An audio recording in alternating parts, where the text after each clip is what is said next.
നമസ്കാരം. 4K ന്യൂസിലേക്ക് സ്വാഗതം. അമിത്ഷായുടെ തെരഞ്ഞെടുപ്പ് റാലി റിപ്പോർട്ട് ചെയ്യാനെത്തിയ മാധ്യമപ്രവർത്തകന് ക്രൂരമർദ്ദനം. താടി കണ്ട് മുസ്ലിമാണെന്ന് തെറ്റിദ്ധരിച്ചായിരുന്നു ആക്രമണം. ഓൺലൈൻ വാർത്താ പോർട്ടലായ മൊളിറ്റിക്സ് റിപ്പോർട്ടർ രാഘവ് ത്രിവേദിക്കാണ് മർദ്ദനമേറ്റത്. ഇന്നലെ റായ്ബറേലിയിൽ നടന്ന അമിത്ഷായുടെ തെരഞ്ഞെടുപ്പ് റാലിക്കിടെയായിരുന്നു സംഭവം. റാലിക്കെത്തിയ ചില സ്ത്രീകളുമായി സംസാരിക്കുകയായിരുന്നു രാഘവ്. റാലിയിൽ പങ്കെടുക്കാൻ പൈസ കിട്ടിയിരുന്നുവെന്നും അതുകൊണ്ടാണ് ഇങ്ങോട്ട് വന്നതെന്നും ഈ സ്ത്രീകൾ റിപ്പോർട്ടറോട് വെളിപ്പെടുത്തിയിരുന്നു. ഓരോരുത്തർക്കും 100 രൂപ വീതമാണ് ലഭിച്ചത്. ഇതിന് പിന്നാലെയായിരുന്നു BJP പ്രവർത്തകർ കൂട്ടത്തോടെ ഇയാളെ ആക്രമിക്കാൻ തുടങ്ങിയത്. ഞാൻ റാലി റിപ്പോർട്ട് ചെയ്യുകയായിരുന്നു, പൈസ കിട്ടിയത് കൊണ്ടാണ് തങ്ങൾ ഇവിടെ വന്നതെന്ന് റാലിക്കെത്തിയവരിൽ ചില സ്ത്രീകൾ എന്നോട് വെളിപ്പെടുത്തി. അല്പം കഴിഞ്ഞാണ് BJPക്കാർ വന്ന് ക്യാമറ ഓഫ് ചെയ്യാൻ ആവശ്യപ്പെടുന്നത്. പിന്നാലെ ആക്രമണവും തുടങ്ങിയെന്നും രാഘവ് ത്രിവേദി പറഞ്ഞു. പോലീസും മറ്റു മാധ്യമ പ്രവർത്തകരുമെല്ലാം പരിസരത്തുണ്ടായിരുന്നു. സഹായം ചോദിച്ചിട്ടും ആരും വന്നില്ല എന്നും ക്യാമറാമാൻ ഉടൻ സ്ഥലം വിട്ടെന്നും അദ്ദേഹം പറഞ്ഞു. താടി വെച്ച് കുർത്തയും പൈജാമയും ഉടുത്തിരുന്നത് കൊണ്ട് ഞാൻ മുസ്ലിമാണെന്നാണ് അവർ കരുതിയതെന്നും രാഘവ് വെളിപ്പെടുത്തി.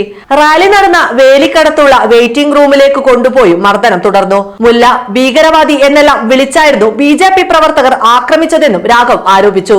റാലിയിൽ പങ്കെടുക്കാൻ പണം ലഭിച്ചെന്ന സ്ത്രീകളുടെ വെളിപ്പെടുത്തൽ പകർത്തിയ വീഡിയോ ഡിലീറ്റ് ചെയ്യണമെന്ന് ആവശ്യപ്പെട്ടായിരുന്നു മർദ്ദനം തുടർന്നത്. സ്ഥലത്തു നിന്ന് രക്ഷപ്പെട്ട ക്യാമറാമാന്റെ കൈവശമാണ് വീഡിയോ ഉള്ളതെന്ന് പറഞ്ഞു നോക്കിയെങ്കിലും ഇവർ വെറുതെ വിട്ടില്ല.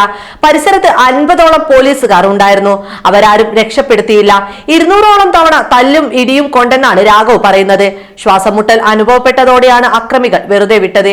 അതേസമയം റൂമിൽ നിന്ന് പുറത്തിറങ്ങിയ രാഘവ് ബോധരഹിതനായി വീണു. തുടർന്ന് ആരൊക്കെയോ ചേർന്ന് ആശുപത്രിയിൽ എത്തിക്കുകയായിരുന്നു. റാലി റിപ്പോർട്ട് ചെയ്യാനായി ഡൽഹിയിൽ നിന്ന് എത്തിയതായിരുന്നു രാഘവ് ത്രിവേദി.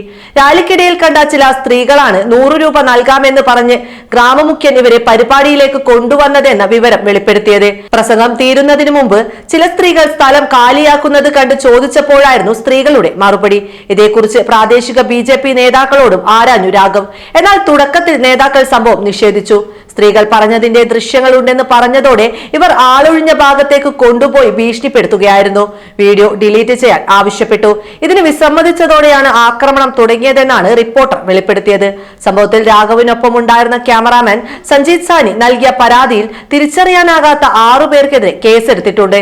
IPC 147, 323, 504 തുടങ്ങിയ വകുപ്പുകളാണ് അക്രമികൾക്കെതിരെ ചുമത്തിയിരിക്കുന്നത്. സംഭവത്തിൽ അന്വേഷണം ആരംഭിച്ചതായി റായ്ബറേലി സർക്കിൾ ഓഫീസർ അമിത് സിംഗ് പറഞ്ഞു. ആക്രമണത്തിൽ വിമർശനവുമായി പ്രതിപക്ഷ നേതാക്കളും രംഗത്തെത്തിയിട്ടുണ്ട്. BJPയുടെ പരാജയ ഭീതിയാണ് സംഭവം കാണിക്കുന്നതെന്ന് കോൺഗ്രസ് പ്രതികരിച്ചു. തങ്ങൾക്കെതിരെ ഉയരുന്ന ഒരു ശബ്ദവും BJP വെച്ചു പൊറുക്കില്ല എന്നതിന്റെ തെളിവാണ് സംഭവമെന്ന് പ്രിയങ്ക ഗാന്ധി ഇതിനെ വിമർശിച്ചു. ഭരണഘടന ഇല്ലായ്മ ചെയ്യാനായി ക്യാമ്പയിൻ നടത്തുന്ന അവർ രാജ്യത്തെ ജനാധിപത്യം അവസാനിപ്പിച്ച് ജനങ്ങളുടെ ശബ്ദം അടിച്ചമർത്താനാണ് ശ്രമിക്കുന്നതെന്നും അവർ കുറ്റപ്പെടുത്തി. BJP പരാജയം മണക്കുന്നതിന്റെ അടയാളമായാണ് മാധ്യമപ്രവർത്തകന് നേരെ നടന്ന ആക്രമണമെന്ന് SP നേതാവ് അഖിലേഷ് യാദവ് പ്രതികരിച്ചു. എന്തായാലും ഈ ആക്രമണം വലിയ രീതിയിൽ ചർച്ചയായിക്കൊണ്ടിരിക്കുകയാണ് ഇപ്പോൾ. താടിവച്ചവരെല്ലാം തീവ്രവാദികളാണെന്ന് പറയുകയും ആക്രമിക്കുകയും ചെയ്യുന്നതിലൂടെ മോദിയും BJPയും രാജ്യത്തൊരു വർഗീയ സംഘർഷമാണ് ഉണ്ടാക്കാൻ നോക്കുന്നത്. പരാജയഭീതി അത് ഒന്നുകൊണ്ട് മാത്രമാണ് ഇവരെ കൊണ്ട് ഇതൊക്കെ ചെയ്യിപ്പിക്കുന്നതും.